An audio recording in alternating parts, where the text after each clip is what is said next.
नमस्कार, हम प्रदीप कुमार फिर से स्वागत करे छियै नया वीडियो में जे हिंदी शिक्षण के जे लैंग्वेज एक में अपना रखे छियै ओकरा डील करबे। और ओइसे पहले कल सब गोटा के सीटेट के एग्जाम छे, एहि दुआरे सब अभ्यर्थी के एग्जाम के ढेर सारी शुभकामनाएं। माँ सरस्वती से हम प्रार्थना करे छी कि अहाँ सब गोटा के जे से सीटेट एग्जाम में सफलता प्राप्त करे और जरूर मिले, ठीक है। और अहाँ अपना जीवन में आगे लगातार जैसे से बढ़त रहियो। चलो बिना समय गमाने शुरू करे छिए। क्वेश्चन 3 गो क्वेश्चन है जिसमें पद्यांश है, एगो गद्यांश है, एक साथ 15 गो शिक्षण है। बिल्कुल सहज तरीका से हिंदी शिक्षण के डील करे के जैसे से अपना प्रयास करबे तब वीडियो के अंत तक बनल रहे, कतौ जाए के जरूरत है नहीं। आ जस्ट ए वीडियो के बाद अहाँ के टैग वर्ड निगेटिव पॉजिटिव जे टैग वर्ड है से अहाँ के बतेबे, अहाँ के बतेबे क्वेश्चन के डील केना कैल जाए छे। ओई टैग वर्ड के माध्यम से अगर कोनो विद्यार्थी में सैद्धांतिक विचार कमो छे तैयो बढ़िया से 100 से 105 नंबर तक आनि सके छे। तो अगला वीडियो ओई के बनते। चलो अखन बिना समय गमाने शुरू करे छी। देखियो अहाँ के पता है भाषा एक में हिंदी रखे छिए तो ओई में एगो गद्यांश हो छे, एगो पद्यांश हो छे, दोनों मिलाकर 15 गो रहे छे, ओके बाद 15 गो शिक्षण। अगर भाषा 2 में हिंदी रखे छिए तो ओई में दोनों गद्यांशे रहत। ये चूँकि सीटेट के सिलेबस छे जकरा बारे में सब गोटा जाने छिए, तो बिना समय गमाने शुरू करे छी। ई गद्यांश ये, ठीक छे।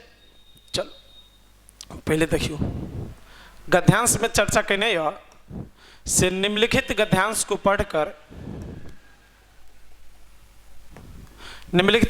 को पढ़कर पूछे गए प्रश्न 91 से लेकर 99 तक के सबसे उपयुक्त उत्तर वाले विकल्प को चुनिए। देखिए सरकार, अहाँ के कहे छी गद्यांश पद्यांश बनवेना बिल्कुल आसान छे। अहाँ के पहला 2-3 गो बात ध्यान रखे के छे। गद्यांश या पद्यांश में जे चीज के चर्चा छे ओकरे तत्काल सही मानबे, अपन एक्स्ट्रा कोनो नॉलेज एमे दै के जरूरत नहीं छे। ओई के बाद अहाँ की करबे, गद्यांश के भाव समझे के प्रयास करबे ककरा बारे में कह रहल छे। और तेसर बात है, जब भी अहाँ क्वेश्चन पढ़बे की हो छे से एके बेर में गद्यांश तो खैर खरी बोली के हो छे, जे शब्द छे वह ओकर भाव छे, लेकिन पद्यांश बनवे में कनी अनुमान लगा के पढ़े के समझे के की करल जाय छे प्रयास। तो अहाँ की करबे, अहाँ अनुमान लगा के प्रयास करबे ककरा बारे में कहल गेल छे। और आधा कुछ पद्यांश पढ़ला से गद्यांश पढ़ला साथे आधा प्रश्न पढ़ला से विचार आवे छे।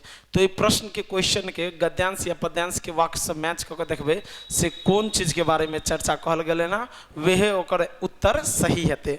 आ केंद्रीय भाव जे छे उहे ओकर शीर्षक होय छे। चलू बिना समय गमाने शुरू करे छी। कहे छे अब 91 से लेकर 99 तक हम श्वास द्वारा ऑक्सीजन ग्रहण करते और कार्बन डाइऑक्साइड छोड़ते हैं, ऐसा ही अधिकतर जानवरों, चिड़ियों, रेंगने वाले जंतुओं, कीड़े मकोड़ों के द्वारा भी किया जाता है। दूसरी ओर सभी प्रकार की वनस्पतियां कार्बन डाइऑक्साइड ग्रहण करती हैं और ऑक्सीजन छोड़ती है। यदि हवा में लंबे समय तक ऑक्सीजन और कार्बन डाइऑक्साइड का अनुपात एक जैसा रहे तब उसका अर्थ होगा कि पौधे और प्राणियों का जीवन एक दूसरे के अस्तित्व के मामले में समान स्तर पर आ जाएगा। लेकिन यदि हम कार्बन डाइऑक्साइड का अनुपात वातावरण में बढ़ा दें तब प्रकृति के द्वारा लाखों सालों से बनाकर रखा गया संतुलन बदल जाएगा। आगे कह रहल छे, वातावरण और वनस्पतियां कार्बन डाइऑक्साइड का लगातार विनिमय करती रहती हैं, आदान प्रदान, और वातावरण से वह वनस्पतियों में जाती है। जब वनस्पतियां सड़ने लगती है तब उनमें से कार्बन डाइऑक्साइड निकलकर पुनः वातावरण में समा जाती है। वनस्पतियां इस प्रकार कार्बन डाइऑक्साइड वसंत और ग्रीष्म ऋतु में ग्रहण करती हैं और वे सर्दियों में नष्ट होने लगती है, तब उसे छोड़ती है। इस प्रकार वातावरण में मौजूद कार्बन डाइऑक्साइड की मात्रा में मौसम दर मौसम फर्क होता है। तो देखियो ई छे गद्यांश के बात जे कहल के ना आ ओकरे सही मानबे, अपन एक्स्ट्रा ज्ञान दे के जरूरत नहीं छे। और वह आधार पर देखियो क्वेश्चन पढ़बे आ क्वेश्चन के वाक्य से मिलान करबे। क्वेश्चन नंबर 91 देखियो 91 नंबर क्वेश्चन कहे छे, वनस्पतियां जब सड़ने लगती हैं तो वातावरण को डैश मिलता है। एक में ये ऑक्सीजन, दो में ये नाइट्रोजन, तीन में कार्बन डाइऑक्साइड, चार में जैविक खाद। तो देखियो एक अपना पढ़लिए रहे, वनस्पतियां जब सड़ने लगती है, लिख ले छे, जब वनस्पतियां सड़ने लगती हैं तब उनमें से कार्बन डाइऑक्साइड निकलकर पुनः वातावरण में समा जाता है।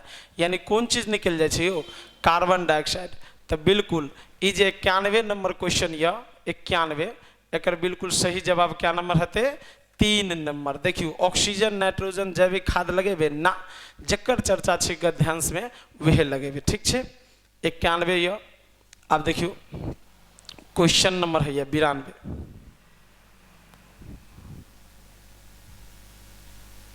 क्वेश्चन नंबर 92 देखियो, देखिए 92 कैसे पौधे और प्राणियों का जीवन एक दूसरे के अस्तित्व के समान आ जाएगा, एक दूसरे के अस्तित्व के समान आ जाएगा जब हवा में लंबे समय तक क्या रहेगा? तो अपना गद्यांश में पढ़ लिए रहा, जब हवा में लंबे समय तक ऑक्सीजन और कार्बन डाइऑक्साइड की मात्रा क्या हो जाएगा? एक हो जाएगा।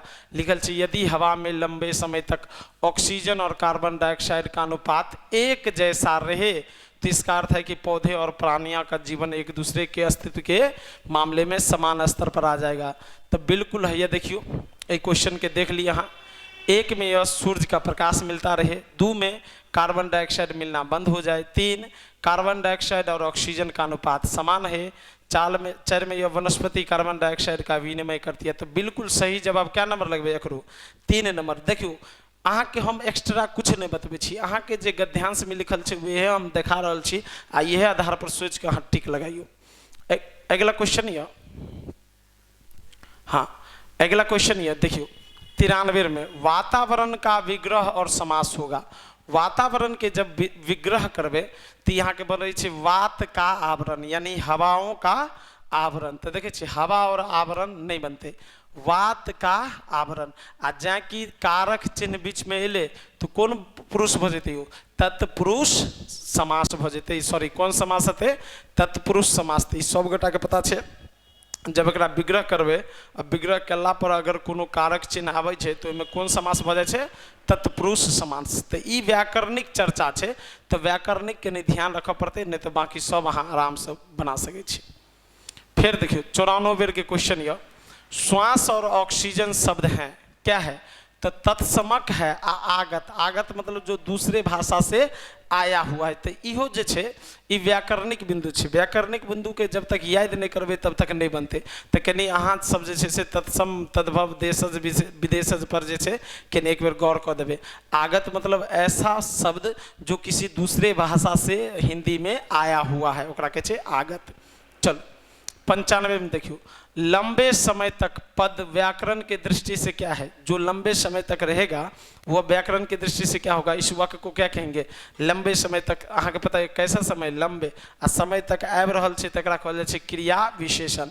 देखियो ये पहले के ऑफलाइन के एग्जाम छे, तो एमे कनी 2-4 गो जैसे से व्याकरण के चीज डाल दे छले, जे नॉर्मल व्याकरण छे, जे अपना नॉर्मल पढ़े छी उ छे, एकरा कहल जेते कथी?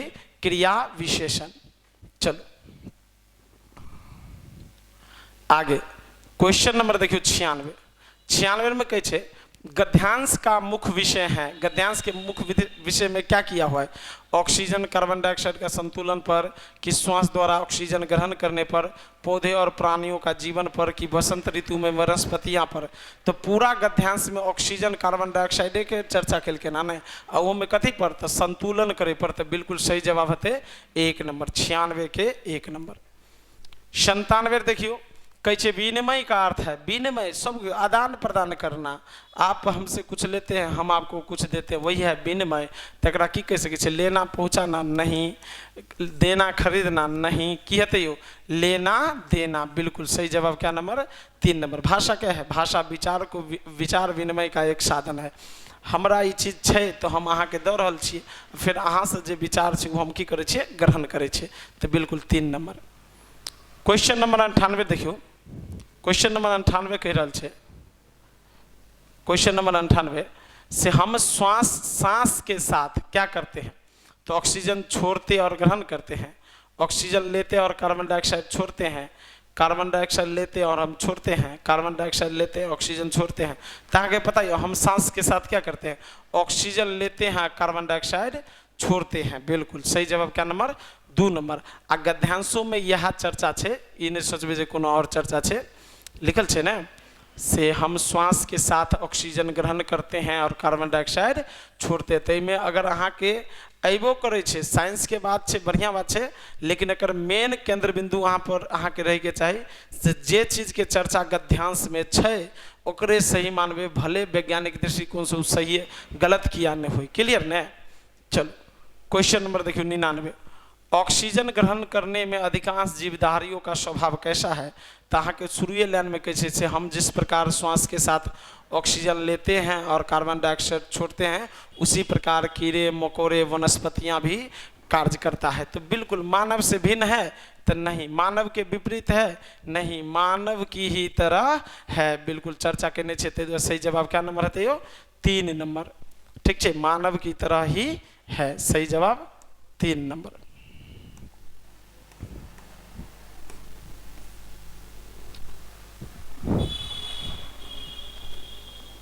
सही जवाब 3 नंबर। देखियो अभी गद्यांश के चर्चा भ गए, आप पर भी अपना पद्यांश कैसे निम्नलिखित काव्यांश को पढ़कर पूछे गए प्रश्न संख्या 100 से 105 तक के सबसे उपयुक्त उत्तर वाले विकल्प को चुनिए।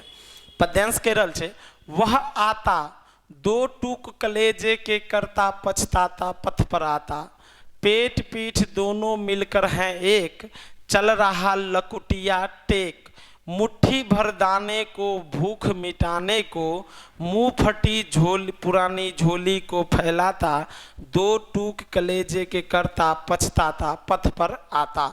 ये और बड़ा पद्यांश छे, लेकिन एकरा थोड़ा काट के दे देलके ना। अब अहाँ एकरा अनुमान लगा के देखियो ककरा बारे में कह रहल छे, मुंह फटी पुरानी झोली को फैलाता। एके मतलब मोटा मोटी बात छे, भिक्षुक के बारे में कह रहल छे से वह आता दो टूक कलेजे के करता पछताता पथ पर आटा, आ पेट पीठ दोनों मिलकर हैं एक। के मतलब की भले ओकरा एते ज्यादा भूख लगल छले जे ओकरा खाना नहीं मिले छे, एकदम पेट जे छे से सटल छे पीठ जगह, पीठ के भाग में। चल रहा लकुटिया टेक, पूरा धीरे धीरे।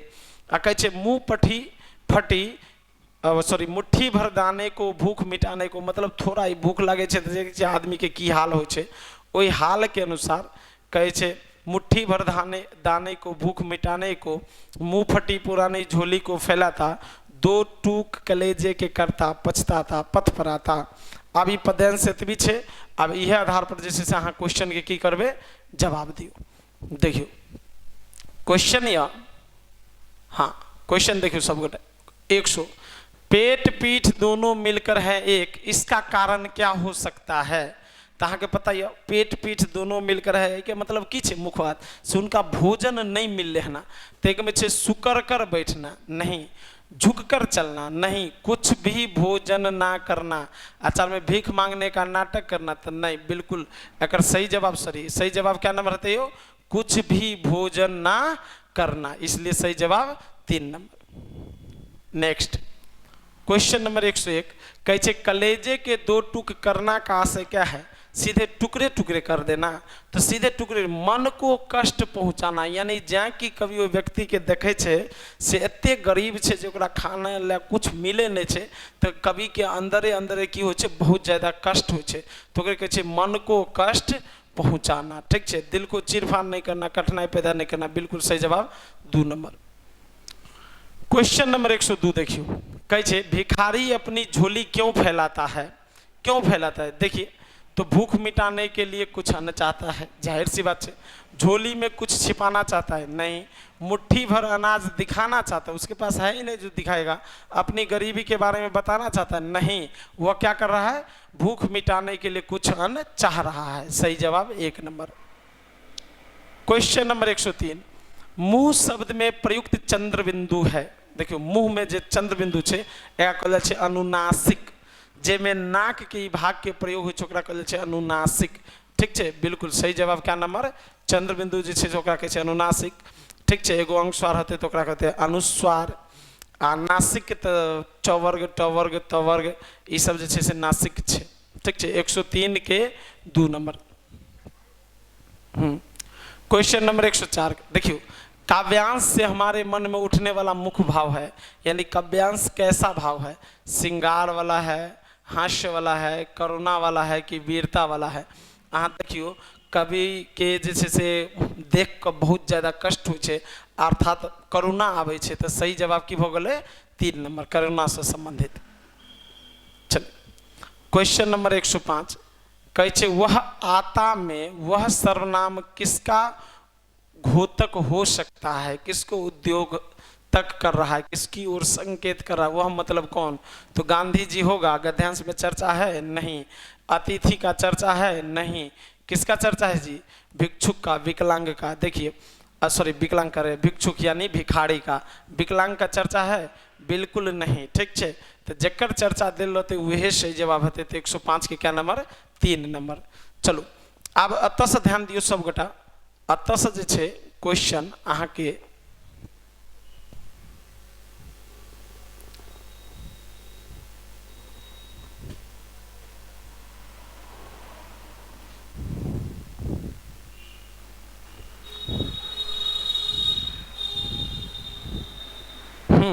अतः से शिक्षण शुरू भ गए हिंदी शिक्षण के, बिल्कुल ध्यान रखियो पेपर 2 के छे, चूंकि हिंदी गद्यांश पद्यांश या चाहे शिक्षण सब पेपर के सेमे छे।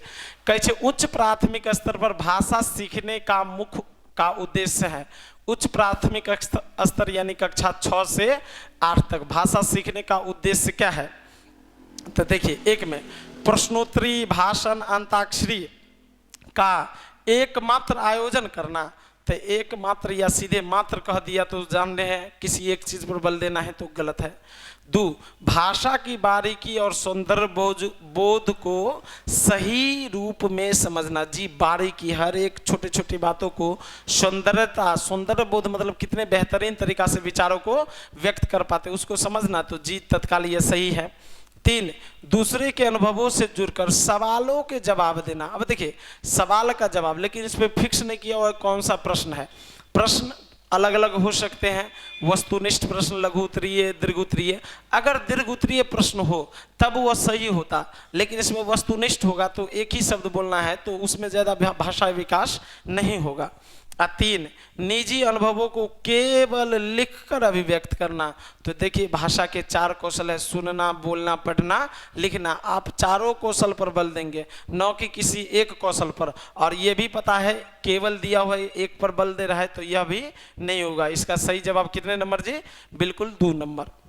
नेक्स्ट क्वेश्चन नंबर 107 देखिए, ज्ञान से संबंधित अन्य विषयों की समझ का विकास तथा उससे आनंद उठाने की क्षमता का विकास उच्च प्राथमिक स्तर पर भाषा सीखने का क्या है, एकमात्र उद्देश्य है, महत्वपूर्ण है कि सबसे महत्वपूर्ण है कि सबसे कम महत्वपूर्ण है। तो सुनिए, ज्ञान से संबंधित अन्य विषयों की समझ का विकास, अन्य विषय का मतलब भाषा के अलावा गणित, सामाजिक विज्ञान, भौतिकी, रसायन शास्त्र, जीव विज्ञान का विकास, उससे आनंद उठाने की क्षमता का विकास, उससे भी आनंद ले सके मतलब उसको अच्छा से समझ पाए।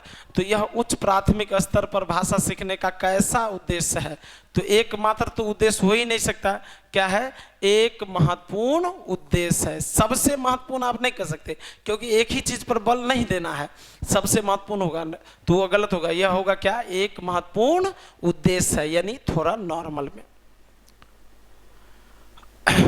क्वेश्चन नंबर 108 देखिए, पढ़ने का अर्थ है, बिल्कुल आप सभी को पता है ये एकदम नॉर्मल क्वेश्चन है। भाषा के 4 कौशल, कितने कौशल, 4, कौन कौन, सुनना, बोलना, पढ़ना और लिखना।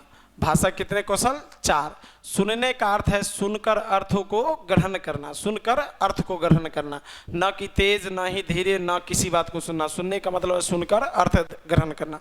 बोलने का अभिप्राय है संदर्भ और परिस्थिति के अनुसार अपने विचारों को व्यक्त करना, बिल्कुल। अब पढ़ने का मतलब हुआ है पढ़कर अर्थ ग्रहण करना। लिखने का मतलब होता है अपने विचारों को व्यक्त करना, उसके बाद ही विराम चिन्हों का सुशुद्ध प्रयोग करना। क्योंकि हम लोग जो व्हाट्सएप पर चैटिंग करते हैं उसमें आप देखिए गुड मॉर्निंग को GM लिख देते हैं, तो क्या यह सही है, नहीं सही नहीं है, लेकिन फिर भी मान लेते हैं सुबह यही गुड मॉर्निंग है, तो आप भी लिखते हैं GM2 यानी गुड मॉर्निंग 2। क्यों, क्योंकि लिखने का मतलब पहला उद्देश्य है विचारों को समझना, ओके।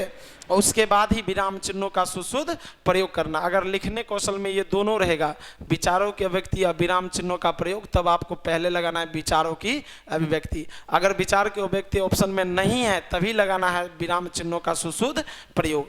अब देखिए चारों कौशल हो गया। सुनिए, भाषा के चारों कौशल एक दूसरे से संबंधित है, एक दूसरे को प्रभावित करता है। अगर आप सही से सुनते नहीं तो सही से बोल नहीं सकते, न ही पढ़ सकते, न ही लिख सकते। अब भाषा के चारों कौशल एक साथ सीखे जाते हैं, क्रम से नहीं, ठीक है।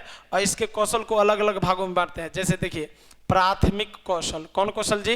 प्राथमिक कौशल। प्राथमिक कौशल यानी जिस कौशल का विकास बच्चों में सबसे पहले हो। तो ध्यान रखिए, अगर एक एक करके पूछेगा तो कौन होगा? सुनना। सुनना का विकास बच्चों में सबसे पहले होता है। अगर आप दो दो करके पूछेंगे तो इसका सही जवाब होगा कौन? बोलना। यानी सुनना और बोलना दोनों होगा। अगर एक एक करके पूछे तो सुनना और बोलना, सुनना, आप दो दो करके पूछे तो सुनना के साथ आप लगा सकते हैं बोलना। अब देखिए इसी में है, प्राथमिक हो गया। आप सोचेंगे सर द्वितीयक क्या होगा? तो द्वितीयक पढ़ना और लिखना, क्योंकि सुनना और बोलना बच्चे परिवार में बचपन से ही सीखते हैं। अब विद्यालय कौन से कौशल को सीखने के लिए आते हैं? पढ़ना और लिखना।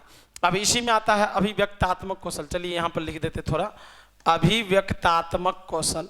अभिव्यक्तात्मक या अभिव्यंजनात्मक कौशल आपको पता ही है, जिस कौशल के द्वारा बच्चे अपने विचारों को क्या करते हैं? अभिव्यक्त करते हैं, यानी व्यक्त करते हैं। वहीं से निकला है अभिव्यंजनात्मक या अभिव्यक्तात्मक कौशल। इसी को ही कहते हैं उत्पाद कौशल। क्लियर ना? तो आप देखिए हम किस कौशल के द्वारा अपने विचार को व्यक्त करते हैं? तो पहले तो हम बोलकर व्यक्त करते हैं, देखिए बोलना, और उसके बाद हम बोर्ड पर लिखते हैं ना जी, तो लिखना। यानी बोलना और लिखना कौन कौशल होगा? अभिव्यक्तात्मक या अभिव्यंजनात्मक या उत्पाद कौशल। और यही उत्पाद कौशल अधिकतर संस्कृत में पूछता है, उसमें बोलना को संभाषण और लिखना को लेखन बोला जाता है। अब देखिए ग्रहात्मक कौशल। कौन से कौशल? ग्रहात्मक। ग्रहात्मक यानी जिससे आप ग्रहण करते हैं। अब देखिए हम आपको समझा रहे हैं, तो आप किन कौशल के द्वारा हमारे विचारों को आप ग्रहण करते हैं? तो पहले आप सुनकर ग्रहण कर रहे हैं। क्या कर रहे हैं? सुनकर ग्रहण कर रहे हैं। उसके बाद हम बोर्ड पर लिख रहे हैं, तो आप भी तो पढ़ रहे हैं। तो पढ़ना और सुनना कौन कौशल? ग्रहात्मक कौशल। अभिव्यक्तात्मक कौशल बोलना और लिखना। प्राथमिक कौशल कौन होगा? तो सुनना और बोलना। एक साथ देगा एक एक करके तो सुनना, दो दो करके रहेगा तो सुनना के साथ आप बोलना लगा सकते हैं। और भाषा के सभी कौशल एक दूसरे से संबंधित है, एक दूसरे को प्रभावित करता है। और पूरा डिफिनेशन बता ही दिए। तो चलिए पढ़ने का अर्थ है क्या? पढ़कर समझना। वर्णमाला का ज्ञान, वाक्यों को पढ़ना, शब्दों को पढ़ना, यह महत्वपूर्ण नहीं है। ये तीनों महत्वपूर्ण नहीं है, क्योंकि पढ़ने की शुरुआत चित्र के अर्थ को अनुमान लगाने से भी हो सकता है। पढ़ने में अनुमान लगाना महत्वपूर्ण घटक है, उसके अलावा कुछ समझ नहीं सकते उसके बिना। चलिए आगे चलते हैं 108 से आगे। हाँ 108 में देखिए कह रहा है 9 में, कविता में कई बार अभी भी का प्रयोग करके बातें रची गई हैं, तो डैश डैश बिना रुके चलने वाले किसी कार्य का भाव निकल रहा है। इससे बिना रुके चलने वाले किसी कार्य का भाव निकल रहा है या नहीं, प्रश्न किसकी ओर संकेत कर रहा है? अभी भी। देखिए वैसे पूछेगा अभी भी क्या है, तो यह निपात शब्द है, जिससे किसी वाक्य पर जोर पड़े उसे कहते हैं निपात।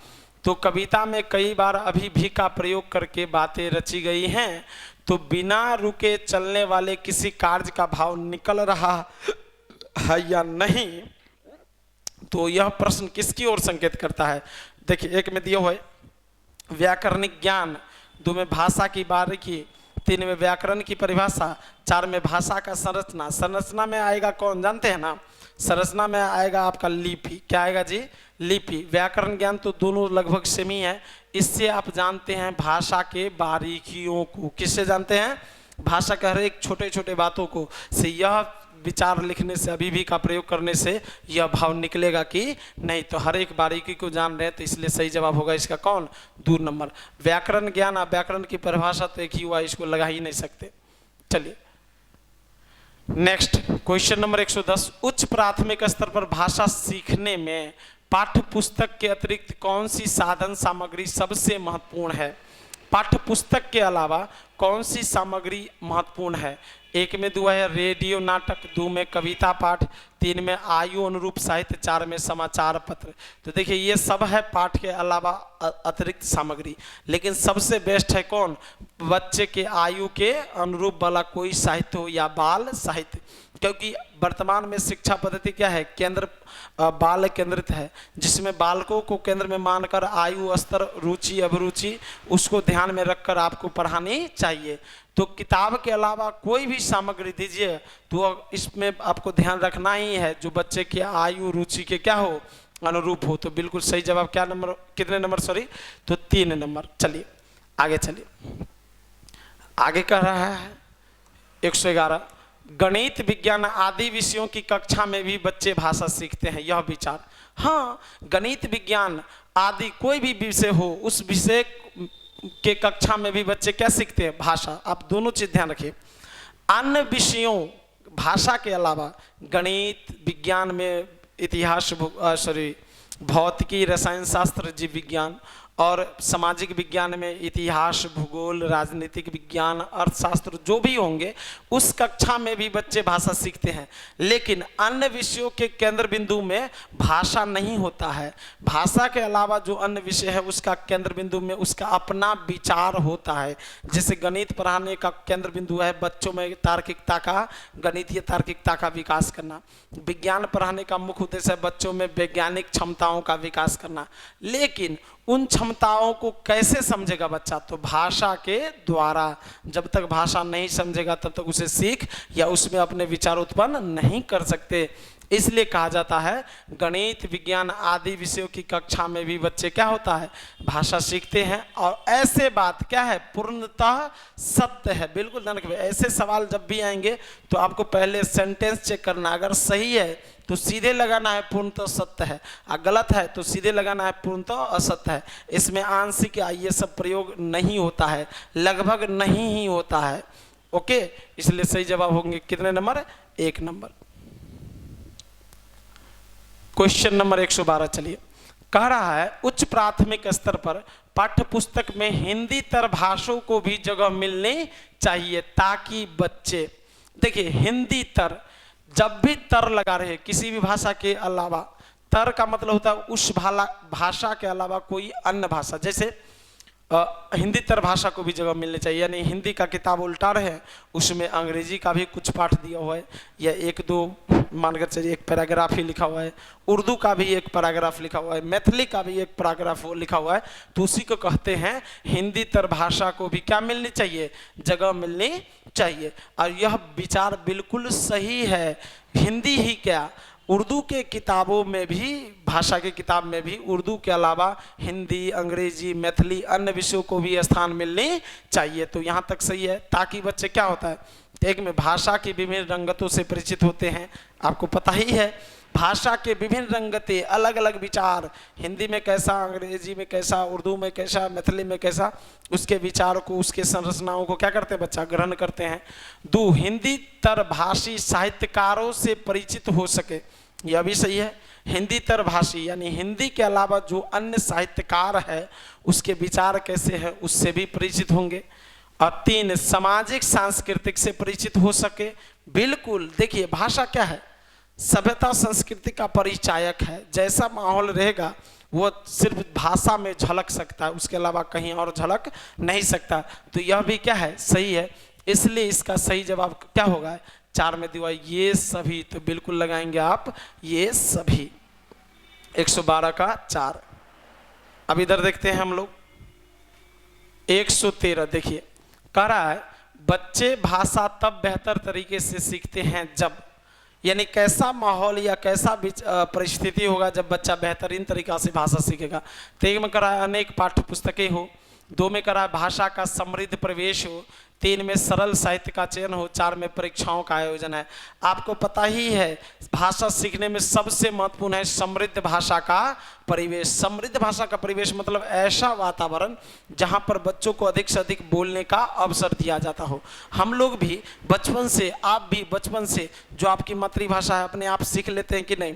क्यों सीख लेते हैं? क्योंकि आपको भाषा का समृद्ध परिवेश मिलता है, आपको विचार व्यक्त करने का विभिन्न अवसर मिलते हैं और उसके द्वारा आप अनायास रूप से भाषा सीख लेते हैं। और यह भी कहते हैं भाषा सीखने की प्रक्रिया दो प्रकार के होते हैं, आपको बताए हैं अलग अलग। एक को कहते हैं अधिग्रहण या अर्जन, अधिग्रहण या इसे आप कह सकते हैं अर्जन, और एक को कहते हैं भाषा अधिगम, एक को कहते हैं अधिगम। देखिए यहाँ पर लिखते हैं, एक को कहते हैं अधिगम। तो भाषा सीखने की प्रक्रिया वैसे तो अनेक प्रकार से सीखते हैं, लेकिन दो है, औपचारिक और अनौपचारिक। जिसमें औपचारिक जिसमें कहते हैं अधिगम, और एक है भाषा अधिग्रहण या अर्जन। तो सुनिए, हम लोग अपनी मातृभाषाओं को अपने आप सीखते हैं ना, तो वह जो सीख लिए उस सीखने की प्रक्रिया को क्या कहते हैं? अधिग्रहण या अर्जन। और मातृभाषा के अलावा आप हिंदी भी सीखे होंगे, मैथिली भी, अंग्रेजी भी सीखे होंगे, तो आप किसी के द्वारा सिखाए गए होंगे तब जाके सीखे हैं, तो उसको कहते हैं भाषा अधिगम। और सुनिए, भाषा अर्जन या अधिग्रहण सहज और स्वाभाविक होता है। भाषा अधिगम क्या होता है? प्रयास जन्य होते, इसमें मेहनत करना होता ही है, जब तक मेहनत नहीं कीजिएगा तब तक सीख नहीं सकते हैं। आगे भाषा अर्जन में बच्चे किस भाषा को सीखता है?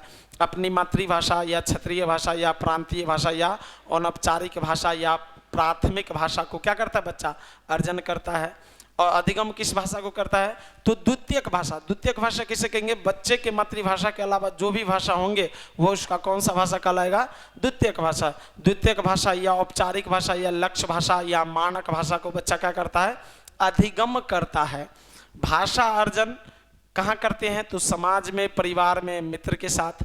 भाषा अधिगम कहाँ करते हैं? विद्यालय में, कोचिंग में, भाषा प्रयोगशाला में, किसी न किसी संस्थान में जाकर आप अधिगम करते हैं।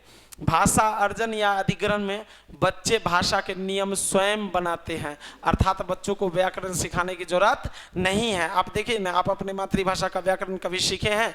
नहीं, तो क्या आप बोलने का नियम खुद निर्माण करते हैं। लेकिन द्वितीय भाषा जो होगा, जिसमें आप विद्यालय में जो सीखते हैं, उसमें बच्चों को व्याकरण सिखाना होता है। और लास्ट पॉइंट पे भी है, यह क्या होता है? अवचेतन प्रक्रिया है।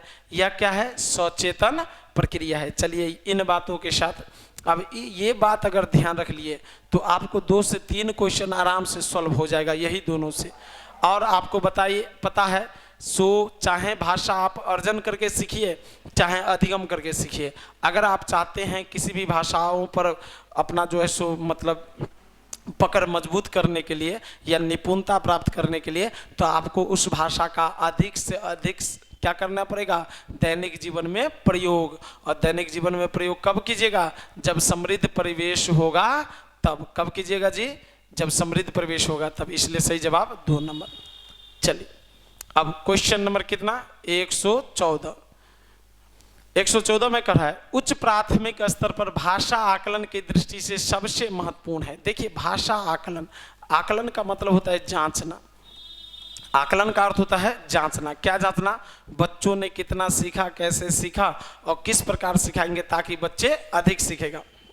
अब देखिए, हर विषय में आप आकलन कर सकते हैं या मूल्यांकन विस्तृत रूप से जो करते हैं वो भी तो जांचना हुआ। हर विषय में आकलन या मूल्यांकन केवल शिक्षा के क्षेत्र से ही जुड़ा हुआ नहीं है, आप जीवन के हर एक पहलू पर क्या कर सकते हैं? आकलन मूल्यांकन कर सकते हैं। ओके ना? तो भाषा में आकलन करके आप क्या जानते हैं? बच्चों में भाषाई क्षमताओं का विकास हुआ है कि नहीं? बच्चे सुनना, बोलना, पढ़ना, लिखना सीखा है कि नहीं? और गणित में मूल्यांकन करके क्या जांचेंगे? तो बच्चों में गणितीय तार्किकताओं का विकास हुआ है कि नहीं? बच्चे समस्याओं को समझकर उसे सॉल्व कर पाता है कि नहीं? वही तो है, आप जिस विषय में मूल्यांकन करेंगे उसी विषय के पक्ष को जांचेंगे ना। तो अब देखिए ना, एक में कह रहा है सबसे महत्वपूर्ण क्या है, तो आप आकलन की दृष्टि से सबसे महत्वपूर्ण है। अब क्या है? आकलन की प्रक्रिया, किन किन प्रक्रिया से आप बच्चों का आकलन कर सकते हैं। उसके लिए लिखित परीक्षा, मौखिक परीक्षा, साक्षात्कार, प्रायोगिक परीक्षा, अवलोकन, ये सब आप जांच सूची, इस सब के द्वारा जो है सो अभिलेख, इस सब के द्वारा आप बच्चों का आकलन कर सकते हैं। लेकिन देखिए, सबसे अच्छा तरीका क्या है? तो इसमें से सबसे अच्छा खोजना है, सो किस तरीकाओं से बच्चों का आकलन कर सकते हैं, ये आकलन की विधियां हैं। 1 में है अवलोकन, 2 में है जांच सूची, 3 में है साक्षात्कार, 4 में है लिखित परीक्षा। देखिए, लिखित परीक्षा में केवल लिखित कौशल का आप कौशलों को आप जांच सकते हैं, यानी 4 कौशल में से किसी एक कौशल को। साक्षात्कार में आप मौखिक अभिव्यक्ति करते हैं तो बोलना कौशल को जांच सकते हैं। जांच सूची में तो बस प्रश्न रहते हैं, अब बस उसमें सही या गलत बॉक्स लगा होता है, 2 टिक लगाना, तो सही है तो सही लगाइए, गलत है तो गलत लगाइए। अब जांच सूची में आप डायरेक्ट विद्यार्थी चेक लिस्ट आप सीधे पूछेंगे उससे सीधे, क्या आप बोलना सीख लिए? तो बच्चा कहेगा हाँ, तो सही टिक लगाइए, आ कहेगा ना तो क्या लगाइए, गलत टिक। तो इसमें भाषाओं का विकास नहीं हुआ। सबसे बेस्ट अभी इन ऑप्शन के आधार पर सबसे बेस्ट है अवलोकन। अवलोकन यानी बच्चे को अन्य बच्चे के साथ बातचीत करने का अवसर दीजिए, आप अलग से उसे देखिए सो कैसे विचार को क्या कर रहा है, व्यक्त कर रहा है। क्लियर नहीं? तो सबसे बेस्ट क्या होगा अभी, अवलोकन। अगला क्वेश्चन है क्वेश्चन नंबर 115। द्वितीयक भाषा की पाठचर्या का एक लक्ष्य है प्राकृतिक भाषा ज्ञान में अर्जित दक्षता के अनुरूप दायस दक्षता प्राप्त करना। द्वितीयक भाषा या द्वितीय भाषा आपको पता ही है, जो बच्चे की मातृभाषा नहीं हो, उसके अलावा जो भी भाषा है वह क्या है, द्वितीय भाषा है। तो कह रहा है द्वितीय भाषा की पाठचर्या कैरिकुलम का एक लक्ष्य यह है कि प्राकृतिक भाषा ज्ञान में, प्राकृतिक यानी बच्चे जिस प्रकार मातृभाषा में ज्ञान विचार व्यक्त करते हैं वही ज्ञान में अर्जित दक्षता के अनुरूप, जैसे मातृभाषा में ज्ञान ग्रहण किया है उसी के अनुरूप डायस दक्षता प्राप्त करे। अब डायस दक्षता मतलब क्या, अब ये देखिए मातृभाषा में आपका बेस मजबूत होता है कि नहीं मजबूत होता, अन्य भी भाषा में भी बोलना है तो पहले क्या करना है, आपको बेस को मजबूत करना है। तब देखिए एक में दिया है उच्च, 2 में दिया है सर्वोच्च, तो दोनों तो है ही। एवरेज दिया हुआ है, 4 में दिया है क्या, बुनियादी। ये बुनियादी मतलब बेस को मजबूत करना। तो द्वितीयक भाषा की पाठ्य पुस्तक का एक लक्ष्य है कि प्राकृतिक भाषा ज्ञान में अर्जित दक्षता के अनुरूप ही बच्चा बुनियादी दक्षता प्राप्त करे। तो बिल्कुल सही जवाब कितने नंबर, 4 नंबर। चलिए क्वेश्चन नंबर 116। भाषा के विभिन्न कौशलों को डायस के रूप में पढ़ाने की अनुशंसा की गई है। अभी सरकार आपको पहले प्रोसेस मतलब किए हैं विश्लेषण कि भाषा के 4 कौशल सुनना, बोलना, पढ़ना, लिखना एक दूसरे से संबंधित है, एक दूसरे को प्रभावित करता है। तो कैसे पढ़ाना चाहिए, तो एक साथ क्रम से नहीं, तो एक में दिया है क्रम एक, तो कहेंगे नहीं, एकीकृत, उसी को तो कहते हैं मिला करके। आपको पता है ये वर्तमान में पर्यावरण भी क्या है, एकीकृत विषय है जिसमें विज्ञान, सामाजिक विज्ञान और पर्यावरण तीनों को एक साथ जोड़कर पढ़ाने की अनुशंसा की गई है। अनुशंसा किया गया था सिफारिश एनसीएफ 1975 में, लागू किया गया एकीकृत शिक्षा एनसीएफ 2000 ईस्वी में। क्लियर ना? तो पर्यावरण एकीकृत है, लेकिन यहाँ देखना है एकीकृत का मतलब क्या है, एक साथ जोड़ करके। तो भाषा के 4 कौशल एक साथ जोड़कर पढ़ाने की अनुशंसा की है। उच्च निम्न ये सब में से कोई नहीं होगा। बिल्कुल सही जवाब कितने नंबर, 2 नंबर। चलिए अब देखते हैं हम लोग 117। व्याकरण शिक्षण की कौन सी विधि अपेक्षाकृत प्रभावी है? प्रभावी है मतलब सबसे अच्छा है। तो एक में दिया है आगमन विधि, 2 में निगमन विधि, 3 में सूत्र विधि, 4 में पाठ्य पुस्तक विधि। तो आपको पता ही है आगमन विधि में पहले उदाहरण बताए जाते उसके बाद नियम, और निगमन विधि में पहले नियम बताए जाते उसके बाद उदाहरण। और निगमन विधि के 2 प्रकार है ये दोनों जो है निगमन विधि का ही प्रकार है, सूत्र विधि और पुस्तक विधि। इसलिए अगर आप ये दोनों, ये तो तीनों सेम ही है, इसको लगा नहीं सकते, तो सबसे बेस्ट कौन होगा, आगमन विधि। बिल्कुल ध्यान दीजिए, आपको हम अभी बता रहे हैं आगमन विधि और निगमन विधि दोनों का जन्मदाता अरस्तु है। किसने आविष्कार किया इसका, अरस्तु। ठीक है, इसका चर्चा हम कर रहे हैं। आगमन विधि और निगमन विधि दोनों के जन्मदाता अरस्तु है। आगमन विधि में पहले उदाहरण बताए जाते हैं, उदाहरण, उसके बाद क्या बताए जाते हैं, नियम बताए जाते हैं। आगमन विधि एक मनोवैज्ञानिक विधि है जिससे बच्चों में विचारों के व्यक्ति का क्या होता है, विकास होता है। व्याकरण और गणित पढ़ाने का सबसे अच्छा विधि किसे माना जाता है, आगमन विधि को माना जाता है। आगमन विधि के 4 पद है, उदाहरण, निरीक्षण, सामान्यकरण, परीक्षण, यह ध्यान रखेंगे। और आगमन विधि के अंतर्गत आने वाले सूत्र जो अभी हम लिखेंगे और 1 नंबर फिक्स हो गया। आगमन विधि के अंतर्गत आने वाले सूत्र उदाहरण से नियम की ओर, उसके बाद मूर्त से अमूर्त की ओर। देखिए मूर्त जो वस्तु सामने हो मूर्त, जो सामने नहीं हो वह अमूर्त। ज्ञात से अज्ञात की ओर, अज्ञात की ओर, विशेष से, ध्यान रखिए आगमन में विशेष से सामान्य की ओर, यहाँ विशेष हुआ उदाहरण, सामान्य हुआ नियम। इसमें संश्लेषण से विश्लेषण की ओर, संश्लेषण से, चलिए देखिए तो आगमन विधि के अंतर्गत आने वाले विभिन्न सूत्र हैं।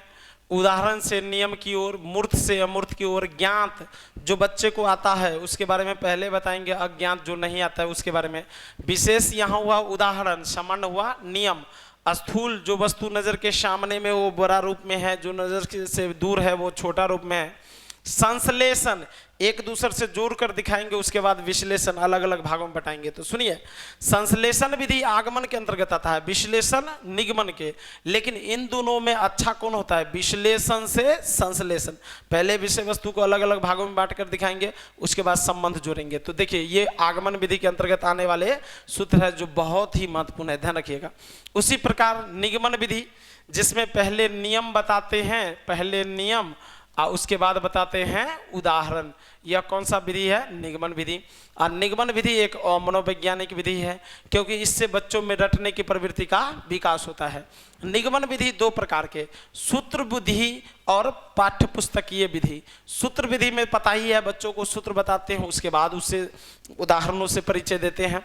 अब पाठ्यपुस्तक विधि में क्या होता है कि बच्चे को किताब, व्याकरण का किताब दे दिया जाता है और बच्चों को कहता है आप याद करके लाओ, और उससे फिर बच्चों को जैसे पढ़ाते हैं।